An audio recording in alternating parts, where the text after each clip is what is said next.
Hey, everybody. Welcome on into ClayShare Live at 5. I know it's been a few weeks. I was away at the Fired Arts Expo in beautiful Waukesha, Wisconsin all last week, but we're back and DiamondCore Tools Month continues here at ClayShare, and we are going to talk all about sanding and smoothing. As you know, everybody loves a smooth bottom right here. And DiamondCore Tools has got you covered no matter how big or small your bottoms are. So Nikolai is going to be joining us, and he's going to go over not only the sanding pads from DiamondCore Tools, but all of their sanding and smoothing products that they have. So if you've joined us before for any sanding broadcast, you know how this goes. It's a really fun one always, and I'm pretty excited to be here with Nikolai. Now, we are doing a giveaway tonight. We have 2 lucky winners are going to win each one of these prizes. So it is a set of DiamondCore Tool sanding pads and the Sula DiamondCore Tool collab bag. So this is an amazing tool bag right here. And then this package of sanding pads. DiamondCore Tools is doing a special, so if you don't win, you can get these pads for $30 each, which I will tell you, I have yet to use one up. Like I sand a lot of bottoms in my life, and so far I'm still using the same pads. So it's, I don't know if I should say that because I know you should buy more, but they do last a long, long time. So we're gonna head on out to Nikolai. I'll be moderating. If you have any questions at all, you go ahead and type them on in. I will relay them to him. If it's something that's already been addressed, I will type the answer in so we don't interrupt, because I know he has a lot that he wants to share with us. Quick reminder to enter our giveaways. You just go to clayshare.com and sign up for our email list. If you haven't done that yet, you should, because we often have giveaways. And premium members of ClayShare are always automatically entered in all our giveaways. They don't have to do anything at all. So if you're a member, you don't have to worry. But if you're not, you should worry. So go sign up. All right, let's check in on Nikolai. Hey, how you doing? Oh, how's it going? Thanks everyone for joining. Thank you, Jessica. Great intro. We're going to talk about smooth bottoms today. Like we were saying, that never gets old. It's a common occurrence in pottery. And DiamondCore has a lot of stuff to get you there. So I'm going to be talking about the B pads, as we call them, these flexible hand pads. But if you're not aware, DiamondCore has all sorts of other shapes, sizes, grits, different types of sanding, smoothing products that all have their unique place when you're doing pottery. So I'll talk a little bit about each one and where you'd use it, how to use it, and some pros and cons depending on your situation. So, but just to kind of, where did this all start? It is these semi-flex hand pads. And so there's a lot of different grits, and I'll go into kind of what the grits mean if you're not that familiar.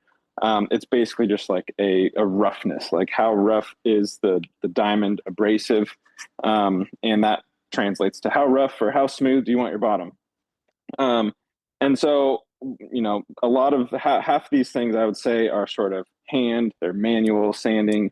For everything here, you're going to use a little bit of water, whether it's like a little bowl of water or on your wheel, you're going to have water. So no matter what, if you're doing any sanding, even if it's just with sandpaper or you're grinding something without DiamondCore tool, like always use water with sanding. So that's kind of a number one. It's helpful, it's functional, it's also a safety bonus. Any kind of grit or dust or debris that you get, all that water is going to keep it down. So when you're dealing with any kind of sanding, always use water. All right, so I'm going to start with the B pads, and we have 6 different kinds of B pads, and we have within those 6 we have round corners and square corners. So these are our semi-flexible, or actually these are the flexible pads, and just make note of how much I'm flexing these. So they are a little stiff, but you want to keep in mind that you're not going to be able to, bend this or push it into a little nook or cranny, but you are going to be able to flex it or fold it in half. And so that's really important. Out of all these tools, I will always recommend these flexible hand pads. They're truly the star of the show, which is why we're doing the special on them. So I believe they're 30 a piece, or you can get the whole set for, if you get all 6, at a pretty good deal. And we have this one right here is a 60. So you can always tell, usually with all the sanding products, the 60 grit is the roughest. It's got these larger diamonds on there, these circle diamonds. Now it's not actual like big diamonds, it's a bunch of small little diamonds. And so if I hold it close up, you may even be able to tell, you'll see all the diamonds in there. Compare that to the 120 grit. So you'll see the little dots, the little circles, they already get quite a bit smaller. And so the difference between even a 60 and a 120 is pretty big. So we'll put that there. As you go up in grit, so this is what's a little confusing, but as the numbers get bigger, the diamonds get smaller. So as the numbers get bigger, the diamonds are smaller and you're getting a much smoother, finer finish. And so even looking at the 120, this is the 200. And so this is getting a little bit smoother. And then typically we go to a 400 and an 800. Now, if you're looking at this, you might not be able to tell the difference. I can feel just a little bit of difference. Where it makes the most noticeable effect is on your piece. And so we'll finish with the 1500. And so the 1500, super smooth. This is going to get you something very close to a glossy finish. And so this is kind of the stack up. If I put it in here, this is the whole array of grits as sanding, and this is applicable to all the products. So I'd get this question a lot, but it's what grit is right for me. What grit do I use for a really rough job, or what grit if I want to get something really polished, what grit do I use? So this is kind of the whole spectrum. You're going from 60 to about 1500, and there's a few oddballs here and there, but that is it. And so if you've ever been at a show, we have these little blocks, and I won't spend too much time on this because you can't feel it, but it is helpful to actually feel, for example, this is like a 60 grit, and it's going to be a little rough. And so we have these little blocks that people can feel. This is a 120, 240, 800, 1500. By the time you get to 1500, it is buttery smooth. So when we talk about smooth bottoms, we're talking about that 800 to 1500 buttery smooth bottom. The 60 and kind of, so that's, let's say here, this is your like super smooth, buttery smooth bottom. The 60 and 120, these are kind of for material removal. They call them like a stock removal. You're going to actually take bits off. You're going to remove clay. You're going to change the shape of it. And so whenever I get a piece out of the kiln, this is a little rough on here. If there's a little bit of kiln shelf, or maybe there's just a little chip, there's a little, any kind of little artifact, we've all seen that. I'm always going to go with the 60 grit, and I'm just going to literally hit this first a couple times. The best way to do this is when you're going to sand it, is actually just dip your piece. So can't tell, or yeah, you can see it there. So I just dip the piece. You don't need a lot of water. Again, you don't need to fire hose this and drench it. You just want water on there. And so this way, if I go sand a little bit, all that dust, all that debris, that's not going to float up into the air. That's all going to get contained in that water. When I go to dip it again, it'll come off in the water a lot of the time. If you're on a wheel, all you need to do is splash your piece a little bit, or again, dip your piece. So you don't necessarily need to submerge the pad. You care about getting water where you're sanding. So, if we have a little chip on here, a little bit of glaze, like a little kiln shelf, I'll use the 60 grit, and it doesn't take a lot. Like 60 grit is pretty aggressive. And we talk about aggressive, it's like it is going to remove material. If there's a chip in something, I'll use 60 grit, and you can actually almost flatten out like a little chip or a little dip. You'll smooth everything out. So I'll always do like one pass, especially if like I know this is like a rough side. There's some of these little points on here. I'll hit it with a 60. And let's see here. It's a little bit hard to tell sometimes, but when it's wet, you don't notice the little scratches. So in between, like kind of doing a finished sand, it's helpful just dry your piece off because you'll actually see a 60 grit will leave a rough finish. And so this is something to keep in mind is while a 60 grit is very useful for removing material, removing bits and pieces and little chips here and there, it will leave a rough finish. So if you have a bubble or something on the side of your piece, be very wary of using a big pad on that bubble because you're going to scratch the whole side of your piece. You basically have this nice shiny piece of glaze, it's glass on the side. Like imagine you just take this to your window and you try to scratch it. So we have other tools for removing those tiny little spots. These hand pads, these are great for the bottom, the feet, everywhere around there. You can use them on bisque. So definitely not greenware, but on bisque, sometimes that's a good time to go into a handle or around a foot or something. You can use these. Same thing applies. Use water. Of course, you want to let your bisque piece dry out afterwards, but you can definitely use them on bisque. So 60 grit, we removed a lot of material. We'll put that aside. 120 is going to be kind of in the middle. And then remember I was saying the difference between 60 and 120 is actually pretty big. So 60 grit save for those big chunks, that big removal.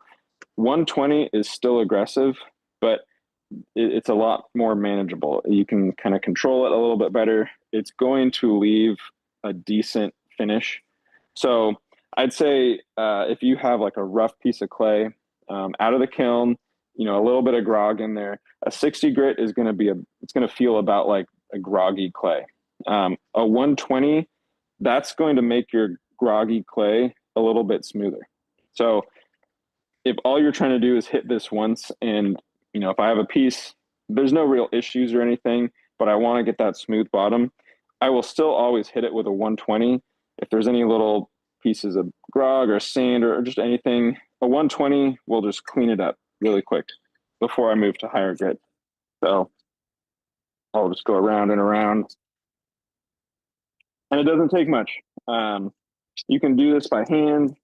I've also seen a lot of folks put this in a Giffen grip and use the pads on there as well. That speeds things up. If you got a lot of pieces to do, I would definitely, recommend getting any kind of mechanical aid or a wheel in there. But I'm going to just go around and around, dip the piece. That's all you need. And you can see I still have water on there. So that's going to get you nice. And we're getting smoother. But I'd still consider 120 a little bit more in that removal realm. So that's why I kind of put it over here for that. You're getting rid of pieces, you're removing sand, you're removing that grog. 200 and 400, this is kind of the sweet spot. So a lot of the time, we get people asking, and I've talked to a lot of folks, they just want to get one pad. And, it's okay, well, if you got to choose, I will either opt for a 120 or a 200. They're right in the middle. If you really got to choose one, it's one or the other. If you don't have a lot of kiln shelf issues, if you don't have a lot of chips or breaks or anything like that, you can probably get by with a 200 pad. And this is going to make your bottom pretty smooth. It's generally smoother than what the clay will come out as, excluding like a porcelain or if you had a B-mix piece and you burnished it. If you did some work before firing it, then you might end up a little bit smoother that way. But basically anything come out of the kiln that you hit it with a 200, it's going to do something. So if you're just looking to get one pad, I recommend the 120 or the 200. You're very middle of the road. You're very safe. If you want to go get that little bit smoother bottom, now you need to step it up into the 400 to 800 range. And so I'll dip my piece again. This is a 400. And so I'm going to go around, and you can even hear the difference. So as opposed to the 60, which feels like it's scratching a little bit more, 400 grit is going to be, it almost feels I mean, you are polishing it in a sense, but it just feels a lot smoother, sounds a lot smoother. Um, and this is, I don't have it here because this is a little bit darker clay. But one question I do get, and especially when folks are using some of these higher grits, so let's say 200 and above, if you're working on a white clay, like a B mixed or a porcelain, a lot of the time, I've gotten questions about people getting like a gray mark or a darker mark on there.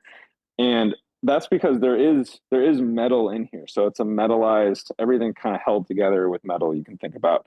Um, you need to be using water while you're doing this. So while you're sanding, you're doing work on here, and all that clay, that just tiny, tiny little particles from the diamond, everything's kind of mixing together with the water into this like little slurry. And as you get that slurry going, it's almost like it's kind of like a darkish slurry. And you imagine if that dries on here, then you might end up with like a little gray streak. And it's not the clay, it's not the pad, it's from that slurry of materials. And so if you have ever gotten that, and again, it really depends what clay you're using, make sure you're sanding and you're dipping in water. So I can't stress that enough. Dip it in water, keep sanding. And this is a really easy piece to do because I don't need to get into any nooks and crannies. And I can just tell I have a little bit of slurry down there, but all I'm doing is go around. Sometimes you can hit the edges like this. And this is a 400. So I can already tell this is getting nice and smooth. It looks shiny because it's wet, but right here along the foot, that's what I'm hitting. And so that is what's getting much smoother. Okay, so the 800 and the 1500, this is where you get into seriously smooth bottom territory. We'll dip again, and the 800, same thing. I'm gonna go a little bit faster. Another common question is, do you need to start and do every single one going up? It's not required. It's optional, but if you're really trying to get the perfect smooth bottom, I would recommend sort of starting with a 120 and working your way up. So reason being, if you take your piece out of the kiln and you just go straight to a 800, you're saying, I want a seriously smooth bottom. You go straight to an 800. Like zoomed in, if you zoom in on this piece, the surface of that clay, you have all these little hills and valleys, and it's kind of like a rocky surface. You might not be able to see it, but clay straight out of the kiln is going to be a very bumpy surface if you're the size of an ant. And so if you just take this 800 grit, super smooth, and you just go to town on that, all you're really doing is you're kind of chopping off the tops of all those mountains, but you still have valleys, you still have a lot of, topography on that surface of the clay. So what's important when you really want to go above and beyond is you start with those lower grits, those even like a 120. When you start at that lower grit, you go in and you sort of like grade all the mountains off. All the valleys, you go down to the bottom of the valley. So you kind of reset the whole clay surface. And then as you work your way up, now you're actually kind of like touching the whole level of the clay or the whole surface of the clay. So it does make a difference. If you just want a quick little sand, that's all you want to do. You don't want to spend a lot of time. That's why I recommend that, 120, 200, 400 in that realm. That's all you need. That'll make a difference. But if you want that seriously smooth bottom, then work your way up, get that 800 in there. We'll do a couple rounds of that, and then we'll go to the 1500. And that's another reason I like these hand pads is they're very comfortable in the hand. They will have a little bit of flex. So while I'm going around, this is flexing. You can kind of see it's getting those edges and everything. It just kind of conforms to your piece. And this one, I don't know if you can hear that, but it sounds very smooth. And this is also a good example. I'm getting a little bit of that slurry I'm talking about here. So if you look, you can kind of see this little bit of like a gray, it's literally like a gray diamond milkshake. Don't drink it. not good for you. But it literally, you're building up this like little slurry in there. And so it's almost something that you want while you're sanding this, because all that is, it's just you're kind of making it work for you. But what I don't want to do is when that's in there, it's great. Don't let that dry, because it'll kind of like dry on your piece. So while it's wet, while I'm sanding, I'm dipping it in water, and that way it all comes off right away. So, I've seen a lot of people asking, where did this gray come from? My clay is white, the diamond pad's not gray. Like, they don't understand. It's actually coming from sort of a little bit of this metallic bonding, a little bit of the clay coming off the water. You're making this slurry. But I'm gonna hit this a little bit more. This is gonna be a seriously smooth bottom. And I'll show one other secret once we're done here. But so again, I'm going in a circle. I'm not spending a ton of time on it, but you can see there's a lot there. We just do a little dip in water, do a couple dips, and that'll all come out. I can feel along this edge, it is, that's entering seriously smooth territory. So I'm going to set this aside and let it dry, because right now it looks all shiny. You can't really even like tell the difference. I can feel it, but I think we'll be able to show on camera the actual difference here in a little bit. So I'll set it aside to dry while we talk about a few other things. And so those are the flexible pads. So before you move on to the flexible pads, we've had a couple people ask if they were just going to get two of the flexible, because they're on a budget or they're new to DiamondCore products. What two would you recommend? I know people are putting the answers in the chat, but I was just wondering if you had a suggestion. If you're going to get two, so probably the 120 is going to be one of the two at all times. And then if you get the 120, then I recommend probably the 400, 120, 400. I think that's a really safe zone. That's what I use all the time. So those would be my two picks if you don't have any diamond pads. And, this is going to allow you to take off material, smooth things out. The 400 is going to be very smooth for you. So if you're new to smooth bottoms, you'll be very impressed with the 400. And then when you're ready to get serious after that, then you can go higher. I want to show the M paper. Jamie, do we have any M paper? We might have to go grab some. So 120, 400, that's kind of your combo right there. And then quickly before you move on, if someone was going to get one to sand down bisqueware, like the edges of their bowls are a little rough, or they want to clean things up before glazing, what would you recommend? That one, I think you could get by again with it depends on the clay. But I would say in that 120 to like a 200 would be really safe on that. If you're using a groggy clay, then 120 is going to be perfect for that. If you're using a B-mix or a porcelain or a smooth clay, then you might want to up it to like a 200. But that's what you would use to kind of get in that bisqueware and just hit everything once. I do notice, and when you're sanding bisque, you kind of want to focus on those really rough areas. After you fire it, I've just noticed it brings a lot of that grog to the surface. Things change. So you don't expect to, get seriously smooth on bisqueware, but you want to hit, if you have like a little bit of slip on your handle attachment that oozed out and you missed it, you can totally smooth that down. Again, I would probably do like a 120 on bisque. Just use that to take off all those sharp edges, all the rough spots, any kind of, scratches here and there. 120 will even everything out. And notice I'm not saying 60, because the 60 is very aggressive. Save that for your special situations. It works great, but you don't need that all the time. And then would you say the 120 would be good for someone low firing earthenware and they have the stilt marks? Or would you go even finer? Would you go to 200 for the stilt marks? Yeah, you go to 200 for the stilt marks. So that's not very much. That's not definitely 200 is safe for that.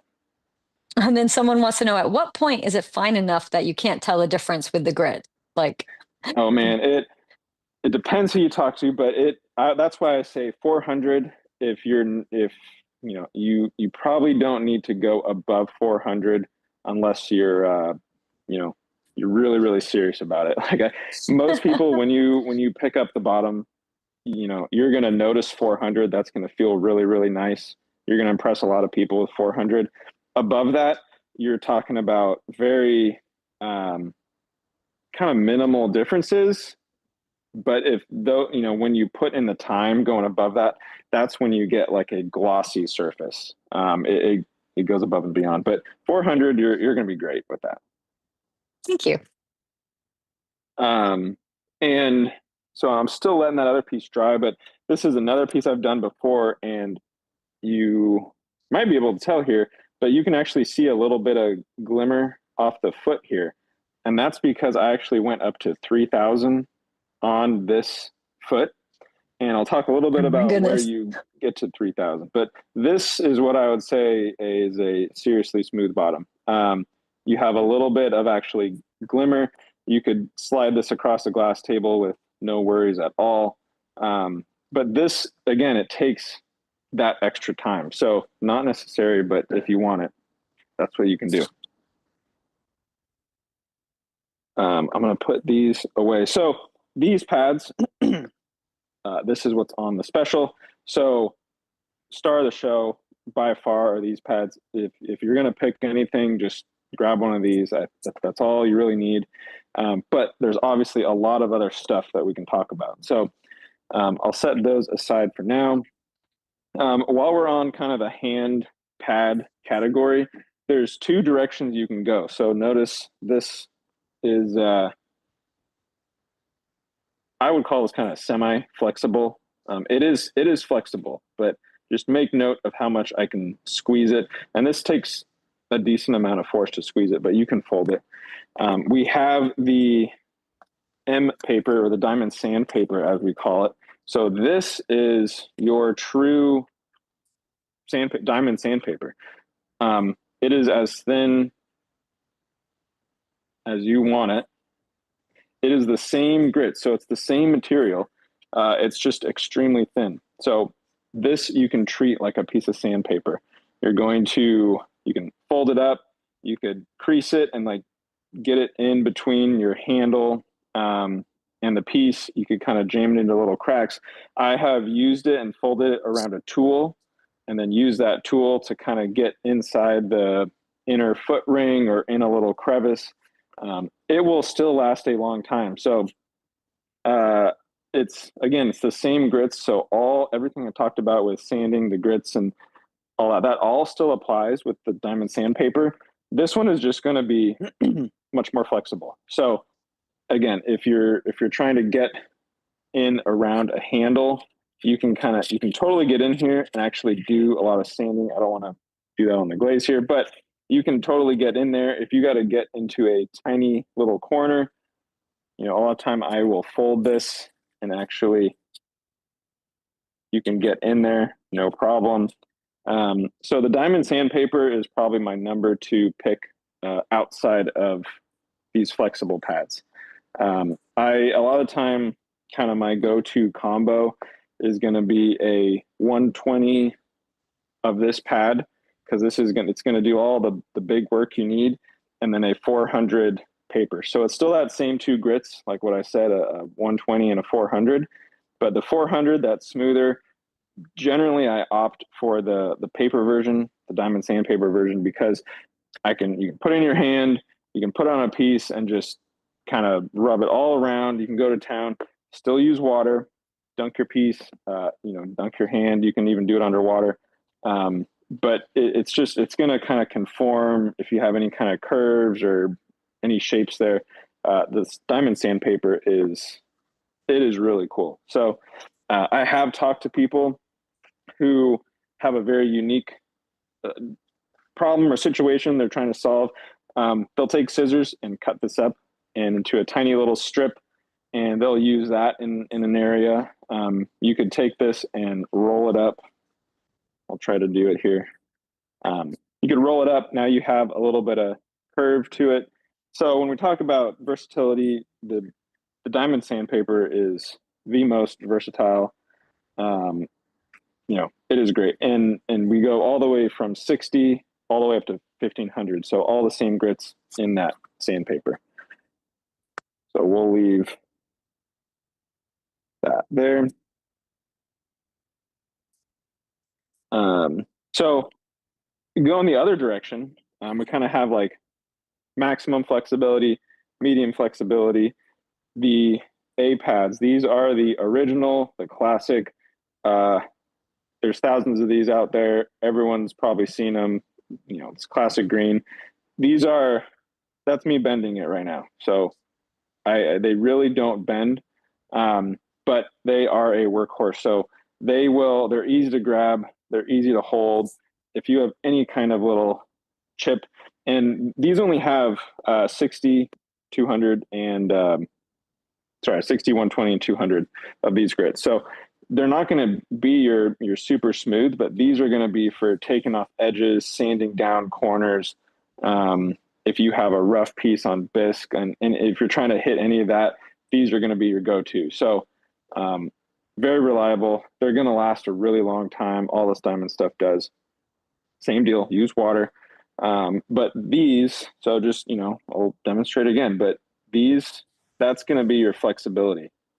So you can see I'm bending it just a little bit, but it's kind of a harder surface. And so while this, you can actually squeeze this a little bit, you can see there's a little bit of an indent.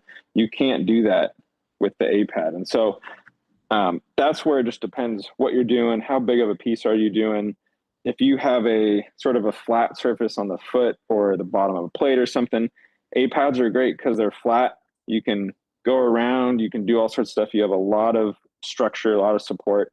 So, I can't stress enough. It's like use the right tool for the right job. And so when you're, doing all that early sanding, A pad is a go-to. This B pad, the flexible hand pad, that's right in the middle, and then the diamond sandpaper. So these three products by far are the most popular when it comes to hand sanding, working on things. You can do a lot with those. And so I'm going to put that one there.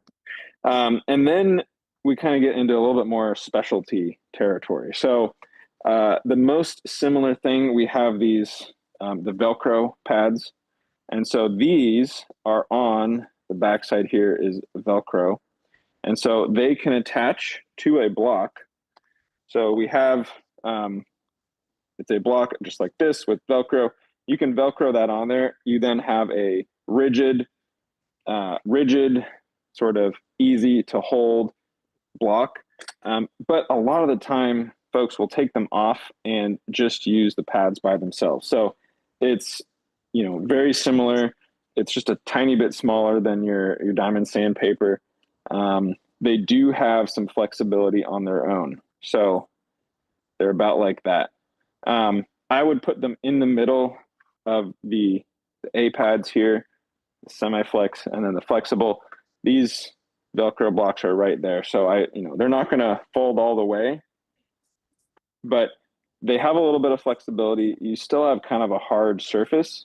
But again, they're just really useful for if you need to put them on a block, you can, you don't have to.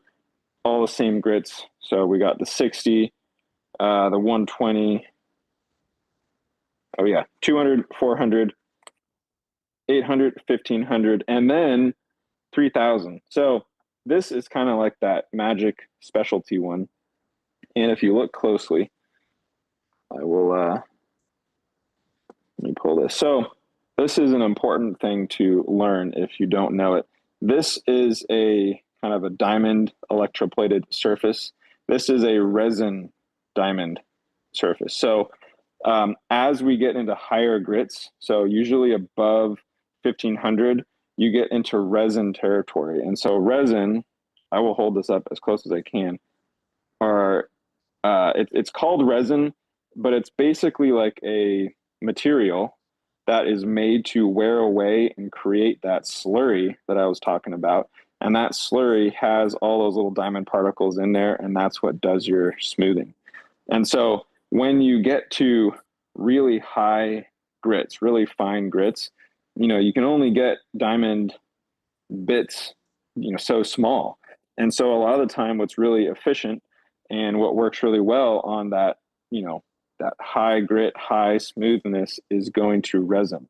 And so I just want to make sure to clarify that, because a lot of times we do get questions. Well, what's the difference? Like, why does this one look all funny? It's got all these little dots on there. And, this one looks shiny. It looks like it's got some diamonds on there. There are diamonds in both of these, but when you get so small to 3000 grit, they use this resin method. And so if we're talking about going to that seriously smooth bottom, you hit it with the 1500, and here this piece is dry now.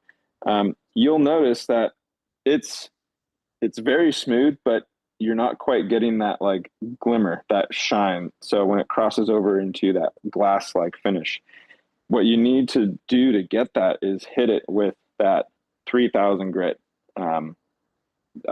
diamond. So I would do the same thing. I would dip this, and this is what takes a lot longer because you got to do a lot of work, and you might not even be able to hear it. You're going to hear a little bit of those dots kind of going.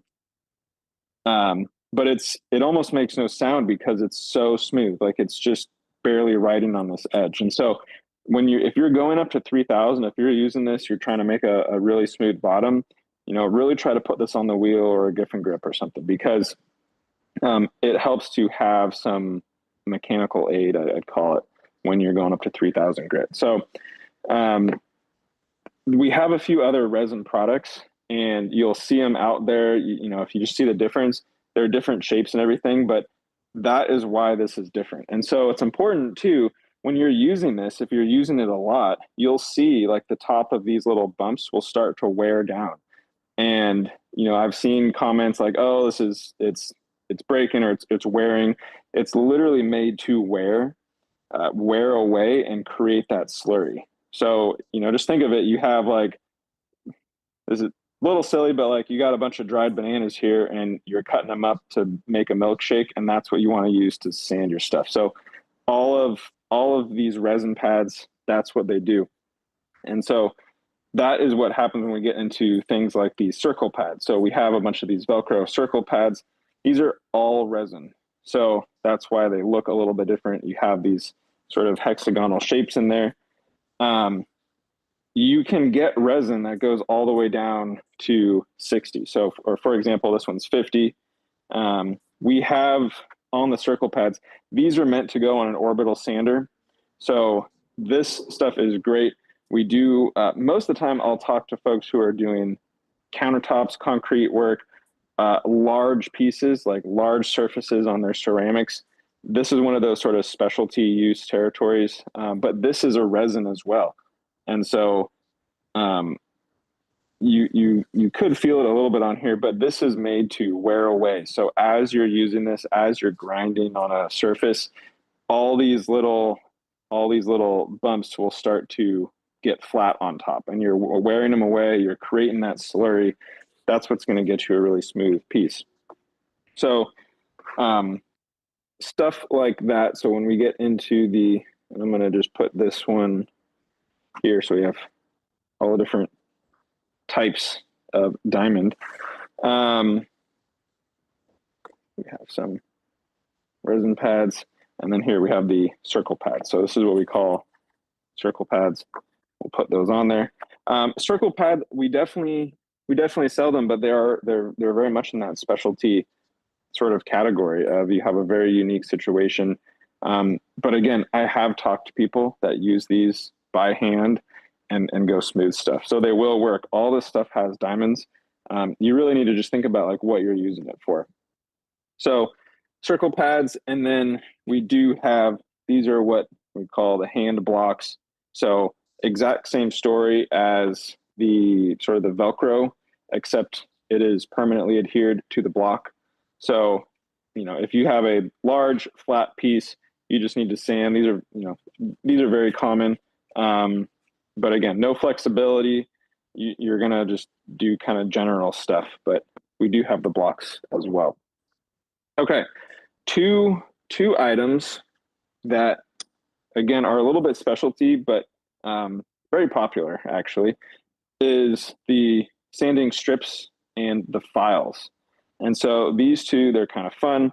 The files are exactly what they sound like. It's a diamond file. So, you could use it on your nails. It's going to be overkill. Watch out. But no, it works just the same. So it's a little wood block with diamond grit on there. These we have, so 60, 120 is one, and then 200 and 400 is the other. And so these, it's really surprising. I watch a lot of people come look at all of our diamond stuff, and sometimes people just gravitate towards these. They're easy to hold. You can get into little nooks and crannies. If you just have one little spot you got to work, it's really pretty easy to just file away at it, just like you would with a file. If you got a sharp corner somewhere, you can file away at it. You have multiple grits per file. So this file set is kind of all you need to do a lot of stuff. You got all 4 grits, any kind of little nook and cranny spot, rough spot, kiln shelf, anything. Files are perfect for that. And so, especially if you're looking to not spend a whole lot, there's not a lot of diamond grit on here. So a lot of the, it kind of goes without saying, but like diamond pads are expensive because there's diamonds. So diamonds are not cheap, but all you need is just a little strip, a little file. These are very affordable. They're very cost effective. If you don't have a lot of big areas, you just have little spots here and there, the files are a great option for that. And so we have two, like I said, 60, 120, 200, 400. These are really, really popular. So I'm a big fan of those. The strips, kind of the same thing. So except these are going to be a little flexible. So it's the people that like the files generally will also like the strips, except if you're just trying to bend it, maybe get around a piece in behind the handle. They're popular with, I want to say like hand building. You get all sorts of odd shapes, spaces, holes and whatnot. And so the strips, all the same grits. We got 60, 120, 200, 400, 800, 1500. I'm missing one here. It's okay. But very similar size. So again, they're cost effective, and you get that whole piece. And so they are all on the back. You have a nice little label. So 120. These are the strips. So, a lot of time I will show people these and they're like, oh, I didn't know you had that. DiamondCore had little strips like this, and they do. So this is a great option for, like I said, small stuff. You can file the same way like you would with the files, but you just have a little bit more flexibility. So strips are great. We'll put those next to the files. Okay, so on the note of kind of rotary, now we're going into a little bit more of the rotary world. We have what's called the E2 set. This is the small micro rotary. Sorry, not micro rotary. This is a small little disc, and they're about an inch in diameter. And we have actually 7, I believe, 7 grits. So 60, 120, 200, 400, 1500, and notice that 3000 grit, that resin pad on there.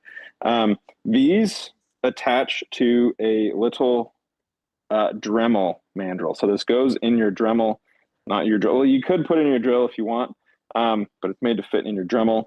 And then these Velcro on. And so it's very small. And so make sure you get it in the middle. Don't try to use it when it's hanging off like that. It will go flying. You don't need a lot of speed with these. So what these are great for are just hitting those spots. Don't try to, sand a whole bottom or go into a lot of different areas with this. These are one of those very specialty. We're going to hit one spot, take down a scratch, take down a chip or something like that. You have all the grits. If you have like a scratch on on your glaze. You could go all the way up to a 3000 grit resin, and you could try to smooth out that scratch on a glaze. Not a big area, but just a small area.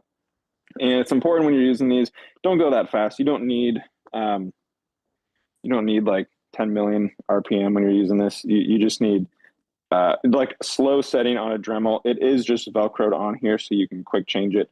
So that's the biggest feedback I've gotten on this is, don't crank it. Just go slow, which is already, fast, as fast as you need, and then hit that spot. So these are the little not micro rotary. I keep wanting to say that, but the little polishing discs. All right, so that's all like kind of your conventional diamond. And then we get into other rotary. So while we're talking about rotary, we have all of the Dremel bits, hole drills. This is all diamond sanding, smoothing as well. Well, hole drills, you're going to drill a hole with. But when we talk about rotary tools, I'll pull a few here. These all fit in your Dremel. And so all different shapes, sizes, and grits. This is all very small work, and I talked to a lot of potters and also lapidary artists that are doing tiny little grinding pieces, or glass artists. All this rotary stuff is going to eat away at things. And so if you have a drip of glaze, and I don't have the best example because it's very rare, but for example, if you did have a drip of glaze inside the foot here, you can't get that with a diamond pad. You can't get it with a grinding disc. You actually have to get in there with something and grind away. So the rotary bits here are what you're going to use for any material removal. You're not necessarily going to use them for smoothing. They're going to be for grinding bits away. But that's what they're really good for. All different shapes, sizes. One fun fact is this little ball tip right here. So we have a couple ball tips. I believe one is a 600 grit and one's a 100 grit. If you're trying to do like a script or calligraphy or like writing with grinding, the ball tip is what you want. So a lot of the time, and at least when I first learned this, I thought if I wanted to do very like small writing, I would want to use like a little point like this. You actually want to use the ball tip if you're doing like any kind of grinding in a small spot. It's much easier to control. The pointy tip a lot of the time will want to kind of run off in a direction, and the ball tip won't. So keep that in mind. And let's see here. One fun one. So this is the bead reamer. It's long and skinny. I'll hold it up. So if you're making beads, you have a little salt shaker. You're doing all sorts of just tiny little hole things. Maybe they filled in with a little bit of glaze. The bead reamer is a good option. This is all covered in diamond. It's got a little point on there. If you have a bead, it's got a hole, but it's not quite big enough. This is what you'll use to actually poke in and sort of ream it out a little bit. And again, it's a very specific scenario, but we do have it. And then my favorite here, now these look good on the black. This is the micro rotary, the true micro rotary. It is microscopic. So this little bit, it is about 1 millimeter in diameter at the tip. This is what you're going to use to drill out the salt shaker holes on your salt shaker if they're filled with glaze. It took us a long time to find these, and I'm going to make sure I don't lose this, but they go in your Dremel, in your rotary tool, whatever you've got. You want to make sure you use a lot of water. A lot of the time, if I'm using any of this micro rotary or Dremel, I will do it underneath the sink and just put like the slowest little dribble of water coming out of the faucet and hold your piece under that. And so you want constant water. If you're drilling a little hole with these micro rotary, make sure you're doing you're moving in a tiny circle. I've done a lot of these. Here's an example, but these are all little like holes I've tested on the micro rotary. You could just put those all in there. Because they're so small, it's so tight. You don't want to put too much pressure. It'll bind up. So that's where you just take your time, dribble some water, but you can totally drill these tiny little holes or you can actually sculpt with these. So there's a tiny, tiny little football shape. And so this is something if you find yourself looking to do some very detailed micro rotary sculpting work, that's your tool. So again, it's one of those things that you know, unless you're looking for it, you might not know that we have it. But take a look. Oh, and then we have a little bit bigger one. So a lot of great rotary stuff. If you're doing any of that micro rotary, make sure you get a collet set. I know DiamondCore sells it. It's just different size collets. Those are so small, they won't fit in your standard Dremel collet. So grab a spare collet set and make sure you have that ready to go. The last bit here, hopefully I got time for it, is the discs, the diamond discs. This could be a whole demo on itself. I know I've done it before on here. I'm going to start. This is just the silicon carbide. So this is kind of the quick and dirty method of it. These last not quite as long, but they will get the job done. So they're a little bit more cost effective. It's a peel and stick on the back. You can put them on a bat, use it, grind it up, and then peel it off. So this is again a silicon carbide. I know there's like a 6 and 80 grit, and I think a 180 or a 50 and an 80. Yeah, if you need a quick fix, that's what's great for you. And then we get into the diamond discs. So these are kind of your classic diamond grinding. So this is what you're going to use when you have a problem like this. You have a cookie that broke off, you have the bottom of a piece with a big chunk out of it. Believe it or not, I could take this cup just like this, grind all of that away, 100% grind all that away, and you end up with something. Well, I don't have an example here, but you could completely flatten this out. So you would never know that you have a big chunk missing, or even a big cookie. So a lot of time this is worthy of, you might toss this or something. If you really like this piece, you could totally keep it. You can totally grind all the way through. I was looking for one. This is, Jamie and I were looking at. So it didn't drip. I have another piece that I've actually ground down, but you could turn this piece on the left into this piece on the right, believe it or not. And so that is going to be with the 60 grit, the heavy duty, and DiamondCore has. So these are 8-inch discs. This is a 12-inch disc. So the 12-inch covers the whole bat. There's a lot of material on here. There's a lot. This will last. That's going to last you your whole life. I'm going to tell you. So you buy one and you're buying it for life. I know they're a bit of an investment, but I have a couple and I use them like they're my favorites for when I have a bunch of mugs to grind the bottoms. Fabulous. No, absolutely fantastic. And they will, that'll last you forever. So if you're just doing a little bit of grinding or you want that occasional problem, you're more than going to be fine with the 8-inch. And kind of same as what I started with in the very beginning. If you just want one disc, the 120 grit 8-inch is a great place to start.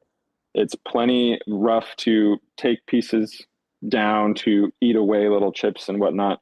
And it's going to leave you a pretty smooth bottom. So the 120, great option. There's a 240, the 60 grit. And then don't forget, if you want to use your own bat, DiamondCore sells them, just the disc by itself, peel and stick adhesive.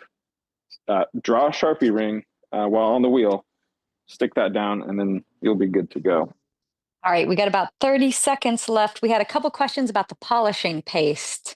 What would you use that for? That one, that's very, very high grit. So we typically recommend that for lapidary glass. If you're you need to get a little buffing wheel, like a little polishing wheel. You can get it on Amazon, Home Depot. Use that paste. That's what you're going to use on like a scratch on glaze or glass, or very, very glossy. Okay. All right. So we are out of time. So much information, so many great sanding products. Anything you want to leave us with tonight, Nikolai? Oh man, I think that's it. We covered a lot. So again, You did. yeah, there's plenty here. If you have a diamond sanding situation, go poke around. I guarantee you, there's the right tool for the right job here. And if anybody has any questions, they can reach out to you or DiamondCore Tools. Absolutely. Yeah. Awesome. All right. Well, thank you so much. What a great demo. Oh man, thanks for having us. No, that was great. Thanks so much. Thanks. We'll see you next week, right? We'll see you. Yeah, I'll be back next week. We'll do some carving. And we're going to do what next week? You want to remind everybody? We're gonna do some fluting tool carving. So the X tools, X1, X2, X3, all those fluting tools. So there'll be some really cool patterns, textures. We'll do a lot of carving. So join for that. Yes. Awesome. Thank you so much, Nikolai. Great to see you. No, great to see you. Thank you, Jessica. Thanks. All right. A wonderful demo. So many sanding options. They have you covered. Like I mentioned, no matter how big or small your bottoms are, DiamondCore Tools has something for you. Great options. People are asking about how long they last. I have some of the sanding pads. I actually have the harder ones, the A sanding pads, I think that Nikolai said, and I've had them 8 years, and I'm still using them. Like they've been used a lot, but they still work, so they're going to last you a long, long time. All right, so as I mentioned, DiamondCore Tools is sponsoring the entire month here at ClayShare. So Nikolai will be back with us next week for carving. If you missed the previous broadcast, you can go watch the replays of those and catch up with the first half of DiamondCore Tools month here. Each week we're going to have a giveaway, and tonight we're giving away 2 prizes. They are a DiamondCore Tool Sula bag, which is fabulous. You can put so much in this, and I love the new addition of this long strap, so you can wear it crossbody or messenger style, along with these nice over-the-shoulder handles here. And if you want to see exactly how much fits in here, you should go watch ClayShare Con, any of the giveaway nights where I stuff this thing full, because I think I can put like 10 bottles of glaze, a bunch of boxes of DiamondCore Tools in here. I mean, we could go for days with the amount of things I can stuff in here. So we're giving away 2 of these, and you're also going to get a set of 6 of the DiamondCore Tool sanding pads. So you get both, which is pretty fabulous prize actually. So, and if you don't win, you can still pick these up at a great price. They're going to have deals all month long, so check those out. If you're going to get 2 of the sanding pads, I do recommend getting the 120 and the 400. Like those are the grits, the go-to grits for me that I use. So, ready to see who won? Maybe 2. The first winner tonight is Lisa Stimson Whitaker. Congratulations, Lisa. You're going to get this fabulous Sula bag and all of these sanding pads. You'll have all of your smooth bottom needs covered. Okay, because I've been doing that joke for decades, and it just doesn't get old, and it's never gonna come back in 20 more years, and I'll still be doing it, and I'll still be laughing, and hopefully you will be too. All right, and then the second winner tonight is April Deshane. Congratulations, April. You do not have to watch to win. We will email all of the winners and let them know, and we'll pass their information along to DiamondCore Tools so they can get you out your prizes. Again, to enter our giveaways, just go to clayshare.com and sign up for our emails. But why not join as a premium member of ClayShare? Then you don't have to sign up for the emails. You automatically get the emails, automatically be entered in the giveaways, plus all the other great discounts and things we have going on throughout the year. Plus you get access to thousands of more videos. Who doesn't want that, right? And you can join our fabulous clay community. Like this last week when I was at the Fired Arts Expo, I met so many wonderful members, and I got to hear some fabulous stories. We have members who have met online in the chat. They're like, oh, I'm here. And someone's like, oh, me too, I'm there, I'm in the same city. And then they got together and now they're best friends. Like they have met best friend. They become best friends. Like, where does that happen? It's through our amazing community of like-minded clay enthusiasts. So come join and be a part of ClayShare. It's really like a big family. All right, so we're going to have a break for about 15 minutes. Then I'm going to be back, and I'm going to glaze as many charcuterie boards as I can in an hour. I have a bunch of these to glaze. We made these a few weeks ago, so if you saw that and you're waiting to figure out how to glaze them, well, now we're going to do it. If you haven't made them yet, well, now you'll have this video to go along with it. So come join me at 6:15 p.m. Eastern. That is only for members, so another reason to go join so you can come glaze with me. And if you're watching this later, join later and come glaze with me. So huge thank you to DiamondCore Tools and Nikolai for joining us tonight. We will see them again next week. And thank you everyone for joining me. Premium members, I'll see you in just a few minutes. Bye everybody.